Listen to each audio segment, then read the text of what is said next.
ناظرین، اڑان نیوز کی جانب سے میں ہوں محمد شکیل اور خبروں کا آغاز کرتے ہیں ہیڈ لائن سے۔ وزیر اعظم نے اسلام آباد میں منصوبوں کو ترجیحی بنیادوں پر مکمل کرنے کے لیے جائزہ کمیٹی قائم کر دی ہے۔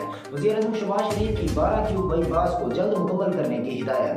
اسلام آباد کے دیہی علاقوں کے لیے رہائشیوں کو بہترین سہولیات فراہم کی جائیں گی۔ اسلام آباد کے دیہی علاقوں کی ترقی پر حکومت 10 ارب روپے خرچ کرے گی۔ اسلام آباد میں جاری ترقیاتی کاموں پر 24 گھنٹے کام کو تیزی سے یقینی بنایا جائے گا۔ اسلام آباد میں پارکنگ کے مسائل کو فوری طور پر حل کرنے کا حکم دیا گیا ہے۔ اور پاکستان وزیر اعظم کے سمندر پار پاکستان کے لیے منصوبوں کو تیز رفتاری سے کام کرنے کی ہدایت کی گئی ہے۔ خبروں سے فی الوقت اتنا ہی۔ مزید خبروں اور اپڈیٹس کے لیے ہمارے چینل اڑان نیوز HD کو سبسکرائب کریں۔ Thanks for watching. اللہ حافظ۔